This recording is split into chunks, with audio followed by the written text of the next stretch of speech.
Hey guys, it's definitely been Derek. Welcome back to Right on the Edge, and I'm here with Hi. watching all of Flight One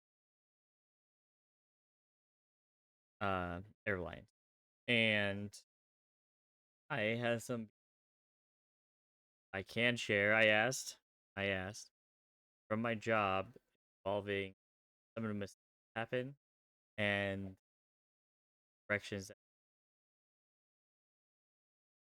But one of the most horrifying accidents, not horrifying, big one, and I met some engineers job that have worked on this that are now my trainers. Wonderful people. They still tear up when they watch this. We have our special video. They hear about this, they still tear up to this day. And I thought it'd be good kind of watch this and share and be able to share them with my sister. Yeah, I'm ready. Awesome. All right, start to, and I'm gonna try to figure out how to make it green. Oh yeah, I can just put. Hey, my mouse is back. Yeah, I noticed that. Yeah, I was like, I was really struggling. My mouse was just like in limbo somewhere. So this is a Japanese flight that fell a while ago, right? Yeah, Like it had malfunctions. yeah. There was a well, as the video goes along, I'll add some. But essentially, there was a repair done that standards, and it wasn't the engineers that made the repair didn't just coming, and the mechanics that were working couldn't see it from where they were. It was like some tragedy, Uh, but no one. There was no malicious actors, right? They didn't try to do it, yeah, yeah. and there's some of this is gonna be really hard to listen. Um, just take that before we start. Just take that into like this will be hard to listen. We're gonna look actual black box record. All right.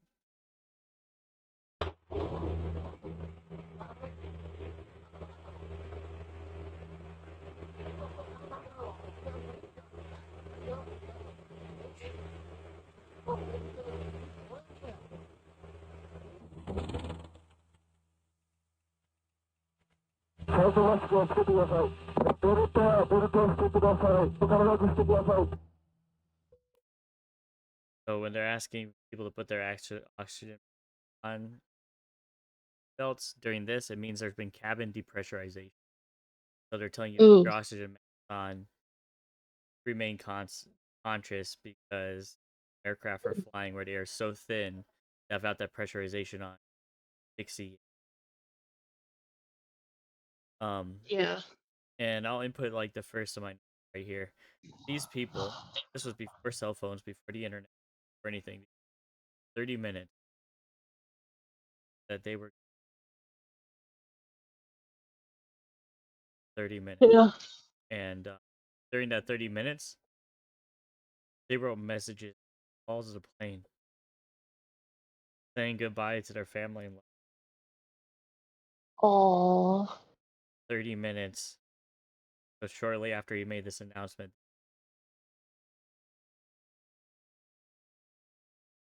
this is a very, very important. Having met some of the people, my one of my instructors, great woman, she was crying when we says she cries every time she watches it weekly, and Oh my God. she worked on the lines, you know. So in a way, like some mechanics feel personally responsible and stuff like. God, it's making me tear up just think of her emotion. Uh, That's sad. yeah. Anyway, I'm gonna keep playing, guys. Okay, I'll hold it in, hold it in. But I just want you to say like how drastic the situation, how unfortunate is not even strong enough word. How awful this was.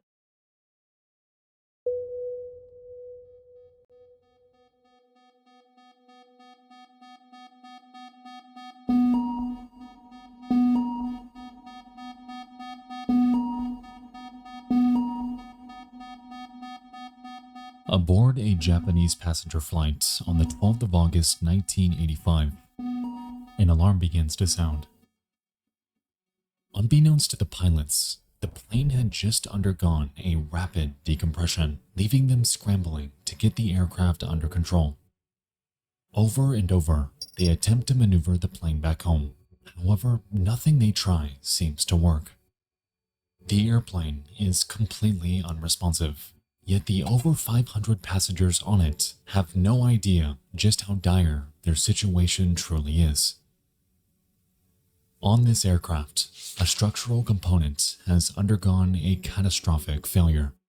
A failure caused by a near decade-long oversight, and a failure that would lead to what is now known as the single worst disaster in global aviation history.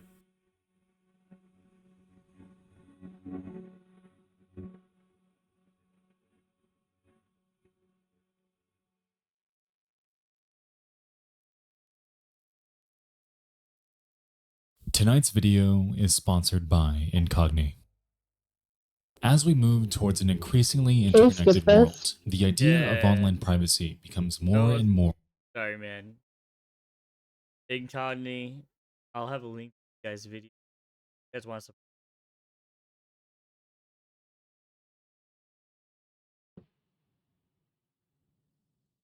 It's Monday.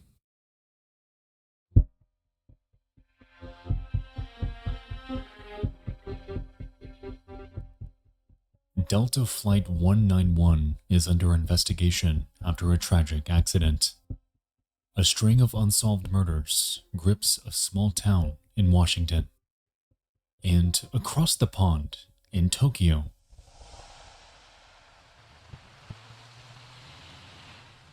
it's rush hour. I didn't realize that. It's so hard to connect these together because so long ago in history. But yeah, this would be when serial killers out and about. That's actually that's actually really crazy. Um, I've thought that I heard about this plane accident before, and I thought it was a lot longer than that, but I did remember seeing like photos of it. Like I don't remember I can't remember what the photos were of. I think it was like people jumping out or something, but It wouldn't. I don't think it's this plane. It's not this plane crash. So I can tell you guys what happened. It had a tail strike. Landed at too steep of an angle, struck the tail, which caused structural damage. Um, Japanese Airlines, Boeing, they had a tail strike happen, and Boeing has mechanics that out globally to do repairs on their aircraft. Um, the mechanics actually did see the problem. They were repairing it. They said, "Hey, if we do this repair where there's like they essentially the first repair option was put a bar and weld the frame together to make it one unit, one piece, because one of the things in the tail broke. Let's just say one of the beams, for lack of a, because I know I can't give too much information. Uh, I can't give part numbers, right? But uh, so they thought of a strap fix, and a strap fix is where you use carbon fiber type of cloth, whole bunch of stuff on there. And everybody's like, "Oh yeah, that should be good. It'll be just as strong." Blah blah. And their heads right there still able to get. They're only getting, but it wasn't visible mechanics. And with the way that they had to place the seal on after you do their height, seal on, nobody could see. After the seal was on, nobody could see the fact that only one ribbon's made. And so the inspector missed it, the mechanics missed it, and the engineers missed it. Something. And because of this, the rivets gave way in the flight, causing air to flow in there. And then at that time, there's a hatch that would lead into the tail fin of the plane. The top. Oh man, I'm having trouble right now. Anyway, where the rudder is, right, which blew that in half. Now to compound this and make it even worse, what ended up happening is that the hydraulic systems at this time were located in the tail of the plane. The rapid depressurization and everything, eventually what happens is the hydraulics went out. So they weren't able to go up or down either after a while. And so minutes later, the hydraulics and that's like the mechanical failures due to this accident. Boeing no longer does repairs on tails. So there's been like major damage like that. They replaced the whole part because of this accident. Because of this accident, they replaced the whole part, and they also moved the hydraulic systems from the back. They spread them out, so in case something like this happened, in the future, planes wouldn't lose like a full hydraulics, and they also replaced. They put a door so that the air, if this happened, wouldn't go straight into the tail of the plane and cause it to split like it. That's crazy. Yeah, it was a series of very unfortunate. Did we learn a lot from this? Of course, but I think many would argue, myself being one, that the price that it took to learn this lesson far too high. Of the 500 or so passengers, or people,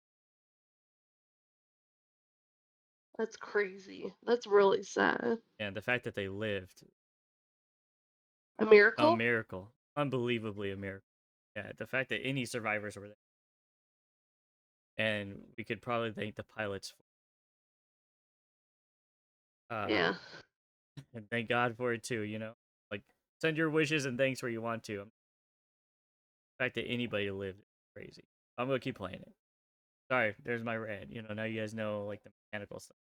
Maybe they'll go into it, find a little bit more fixes. Boeing worked incredibly hard to fix this problem.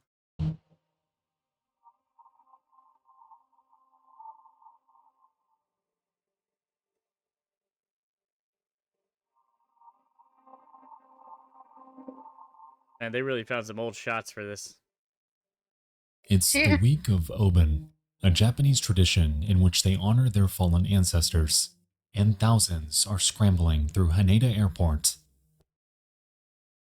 I hate how it's pronounced Haneda. Like, sorry, the person in the Boeing video, same way. It's just Haneda. Anyway, To get home to their families. Bit picky. At 6 p.m., Japan Airlines Flight 123 well, they just don't use like harsh sounds like that. That's a hard E there. That's a hard softy. Yeah. prepares for its fifth flight of the day. I was learning Japanese too, so. Sounds like something my grandpa was. We're there in Haneda, Yeah. Day. This one is full, traveling from Tokyo to Osaka a little under an hour away. On this day, 49-year-old Captain Masami Takahama is training his co-pilot, 39-year-old Yutaka Sasaki in a Boeing 747. The two were joined by a 46-year-old flight engineer named Hiroshi Fukuda in the cockpit, and 521 others awaiting this trip in the flight's main cabin. In every sense, this flight is entirely routine. All is going to plan, and they're just a few minutes behind schedule.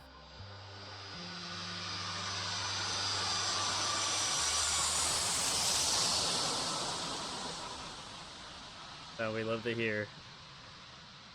Japan Airlines Flight 123 takes off at 6:12 p.m.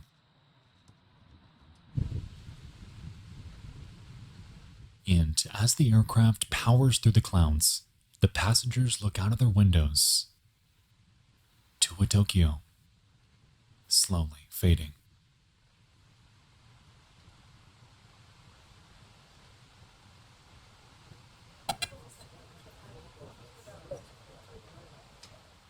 "12 minutes in, and they're nearing the cruising altitude of 24,000 feet.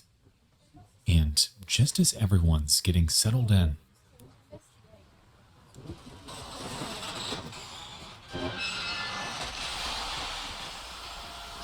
Ooh, that'd make me shit my pants. Yeah, I would too.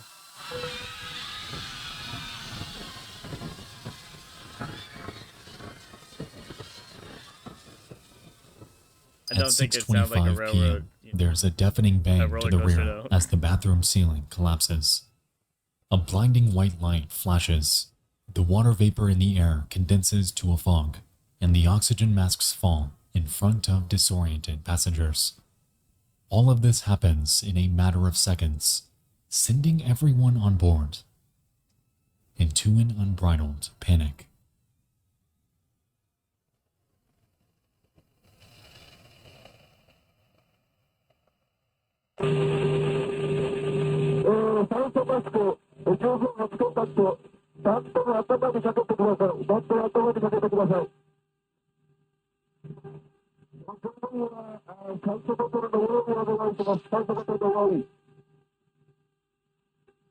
Look out, you'll see.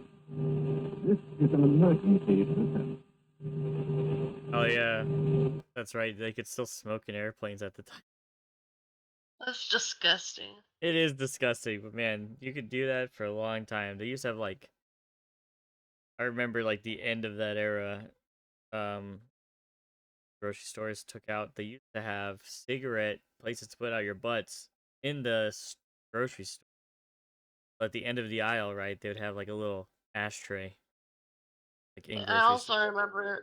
remember the commercials they still had when I was really little. And then they stopped after like about a year or two after that. I was like 5 when they stopped. Yeah, so we've upgraded a lot in our health. You know, they used to you just be able to go and smoke crazy all the time, man. Yeah. God, that we can't do that.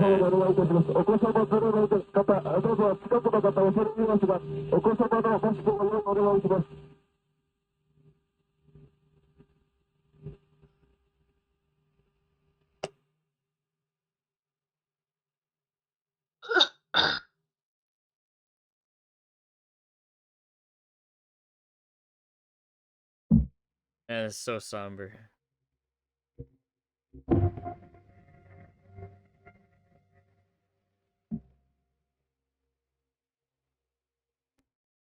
Crazy. I think I could watch this a little easier before starting the job, but this is so personal now. Yeah.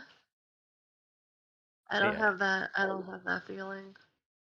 every last one of those holes I put in all the fasteners, the locks, all the rivets. Ooh, your Yeah, job is a bit too high risk for me. eh, words I guess. No, no, it's just really hard to watch. So if I pause and say something, it's because I don't want to cry like a little baby. But I might Don't anyway. cry, bitch. Shut up, Megan. Shut up. The crew begins to realize that the plane has become uncontrollable. After being granted permission to return to Haneda Airport, Captain Takahama panics, questioning why First Officer Sasaki is banking so much in one direction. He commands for him to ease up. However, all inputs performed by them are unresponsive. As it turns out, all 4 hydraulic lines leading to the plane's wings are severed, and unbeknownst to them, their vertical stabilizer is completely destroyed. This plane is flying with no means of stability, and with that, their task of regaining control to land back home safely is borderline unthinkable. Inside the main cabin, a passenger takes one single photo in which we can observe the oxygen masks fully engaged.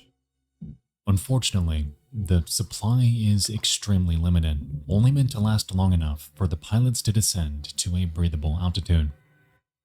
What they were unaware of, though, was that the plane found itself stuck in what's known as a fugoid cycle, leaving the crew unable to control their descent, and, in a way, unable to descend at all. Over and over, the craft nosedives thousands of feet and rapidly picks up speed before the nose naturally begins to point up, recovering the lost altitude and stalling. It again dives, ascends, dives, and ascends, all while banking at angles of up to 40 degrees in either direction. By now, the crew is doing everything they can to make their way back to Haneda Airport for an emergency landing, yet the aircraft is doing everything it can to prevent that.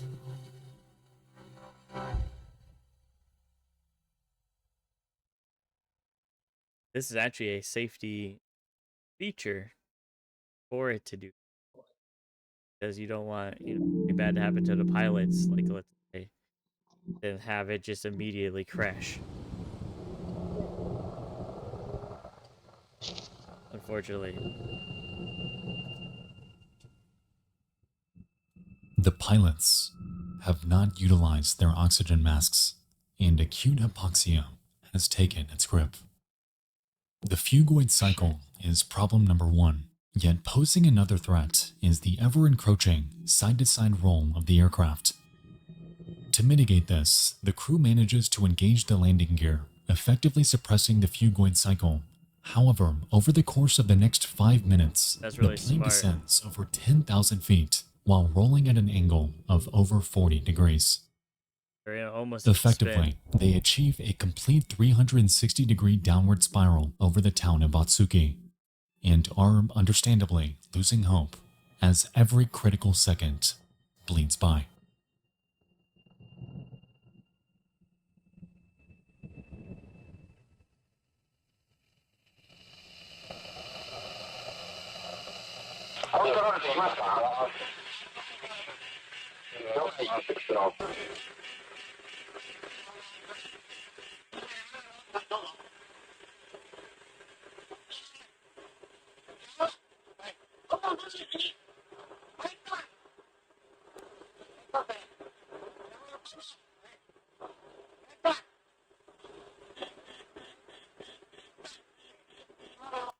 That right there, that beep beep beep beep beep beep beep. That landing is that's a warning signal. The land is here signal, right? Yeah. Not in a good way. There's radar on the bottom of the planes. Help prevent this. Flex up Yeah. settings. Yeah.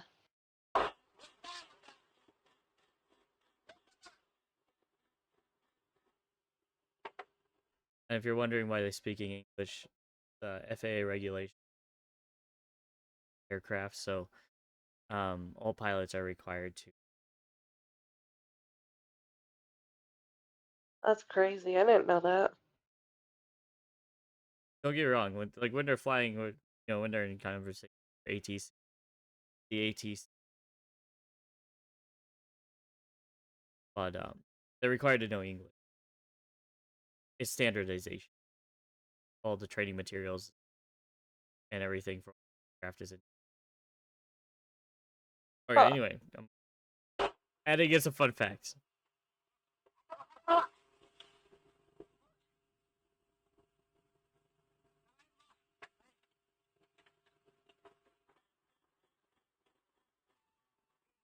Alarm again. Good.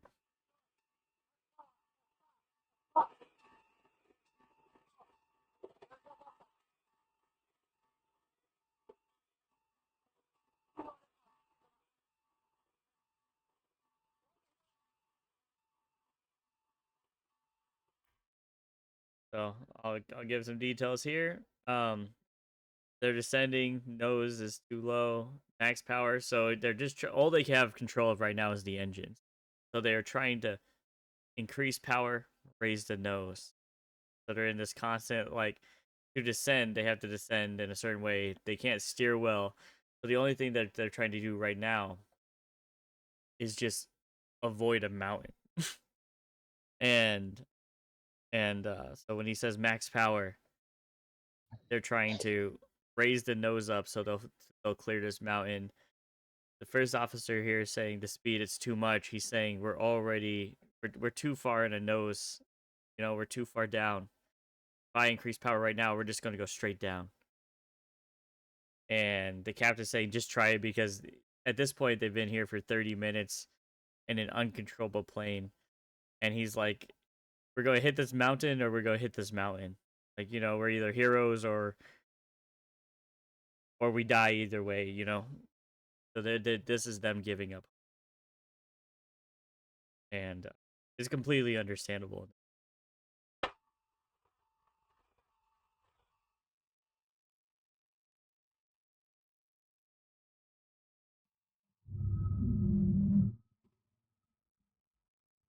The plane has dropped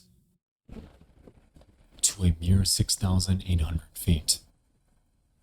They are now heading opposite of Haneda Airport and straight towards Mount Takamagahara. Over the next 5 minutes, the crew fights to gain altitude to move away from this impending threat and manages to climb again to 11,000 feet. False hope this is, however, as they find themselves in yet another downward spiral. This time, right over treacherous terrain.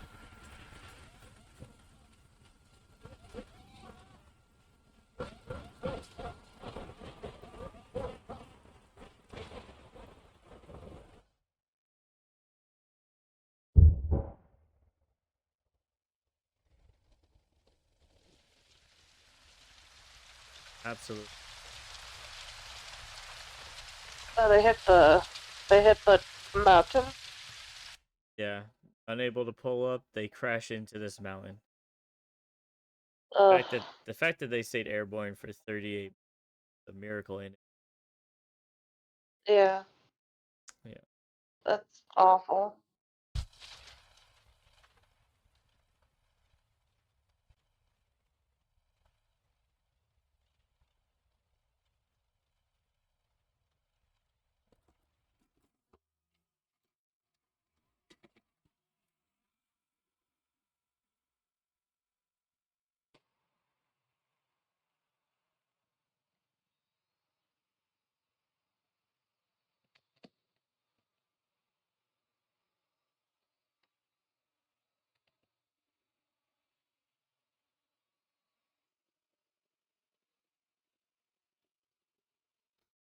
Just because I'm not sure if he's gonna say it in this. Uh, you can go to this day, in this village here. Yeah. Sorry, I'm kind of choking up. Uh, this village here maintains a shrine. To the people that died here. Aww. To this day, it's on the side of a mountain near the crash site, or on the crash site. You can hike up there. Pay your respects 508 people that, and I recommend doing it.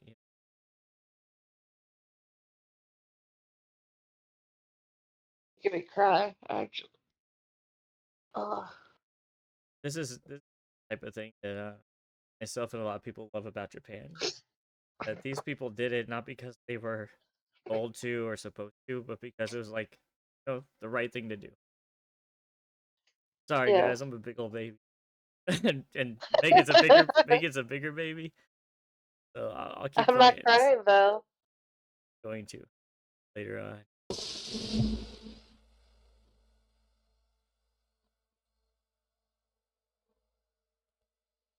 In the quaint village of Ueno, nestled in the mountainside, residents awaken to a lingering odor.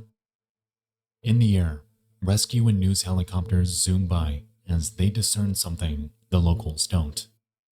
On the ground, rows of trucks and buses are on the move, while crowds gather and gaze in utter confusion. Yet, amidst all of this, hardly anyone knew the gravity of what was happening. 21 miles southwest of their location, the remains of Japan Airlines Flight 123 are burning and are scattered across the mountainside. The plane is completely shredded. The landscape, wounded. And to say that this scene was grim is a criminal understatement.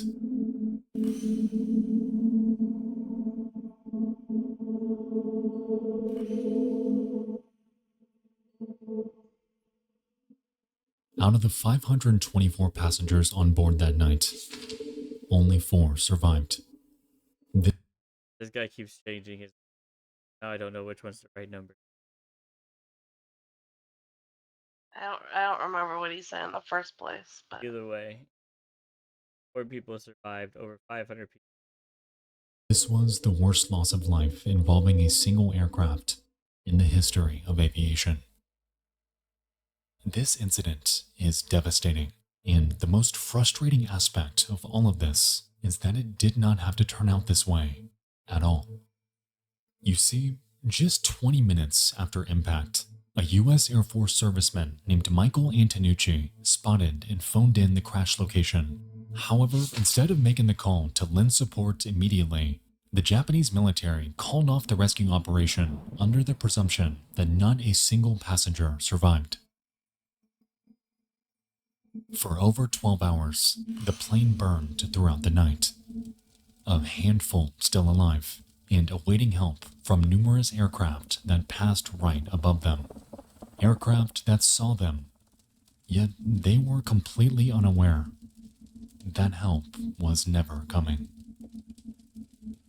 One of the 4 survivors, named Yumi Ochiai, later recalled their experience from that evening, explaining how throughout the night they could hear children crying, adults screaming.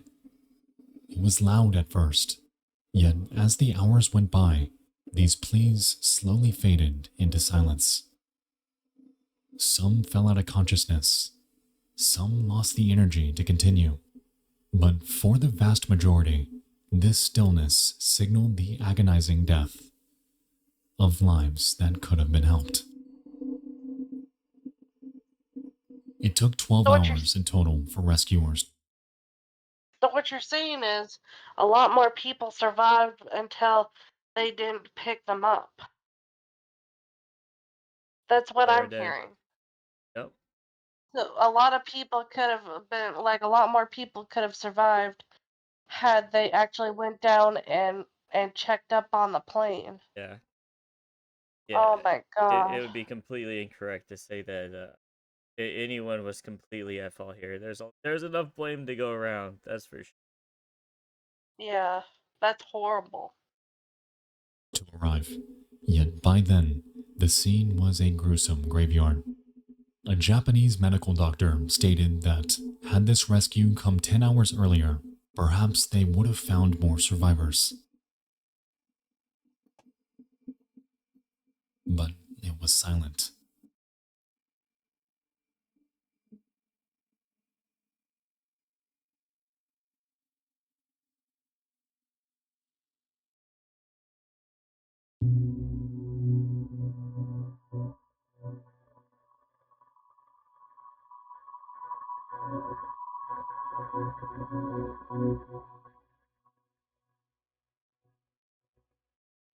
In the years following the incident, no one would fly Japan Air, resulting in the company taking a massive hit in revenue.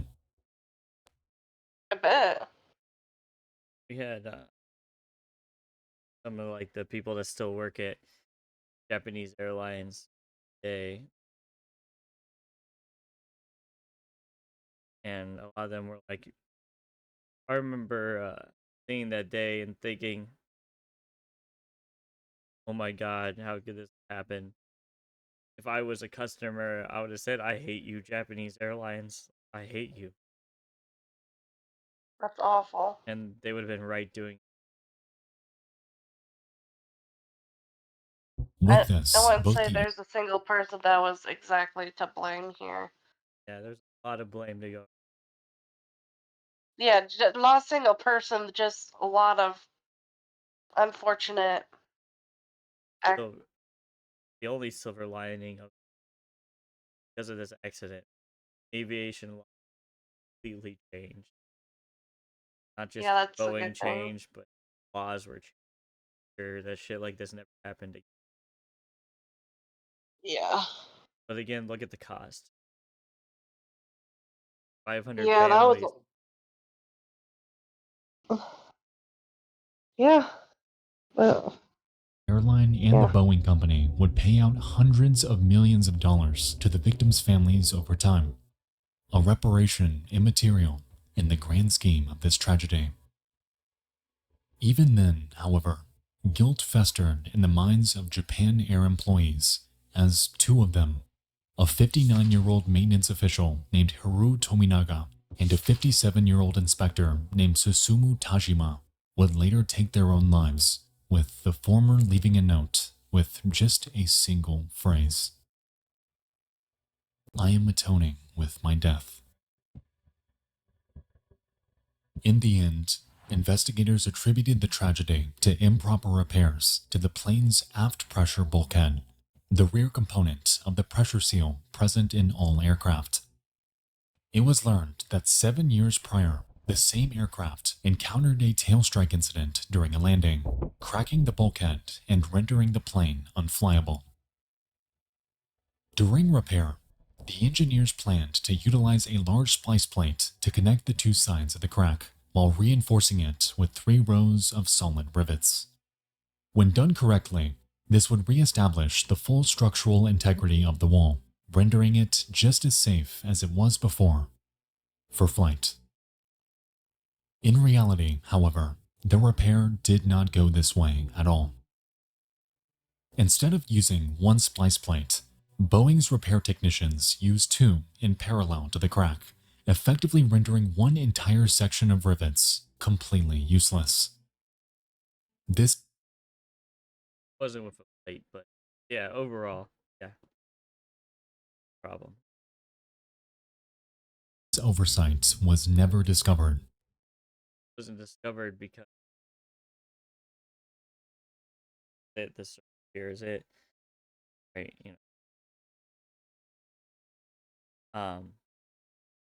Make this here. You have to see it completely airtight. The sealed over the rivets here and blocked the view that there was only. Yeah. And the plane flew in this condition over 12,000 times. Worked till that one row of rivets holding it.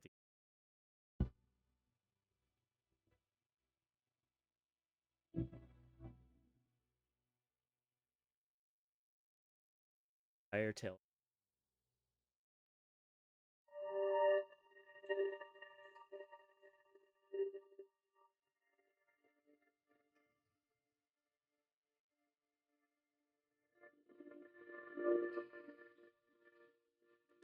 This tragedy echoes through the lives of everyone involved and is one of the most unspeakable catastrophes that should have been prevented. It's hard to grasp the sheer horror of experiencing a plane crash, let alone surviving it. Those who did had to endure a trauma and a loss that is unimaginable. The agonizing moments afterward, crushed under wreckage, helpless under the night sky, effectively forgotten in a blazing wilderness.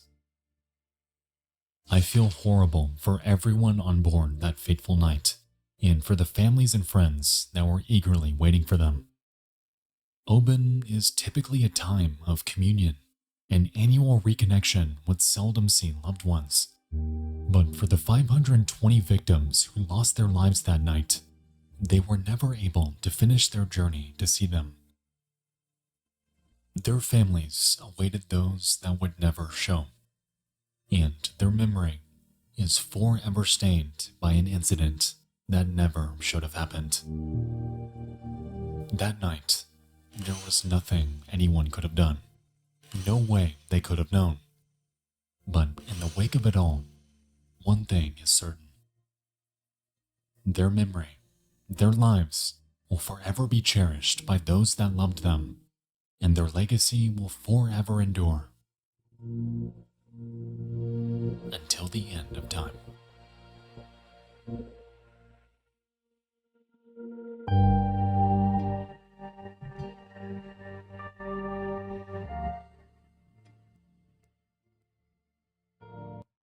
Last thing I have to add is that every time Boeing goes in for a repair, Japanese have honoring people that lost their lives, and every Boeing engineer, every Boeing mechanic goes over there to required to go and that museum so they can always and remember what the price is of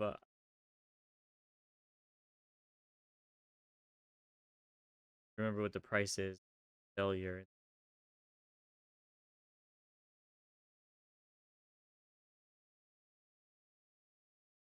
Very solemn Yeah. Thanks for watching this.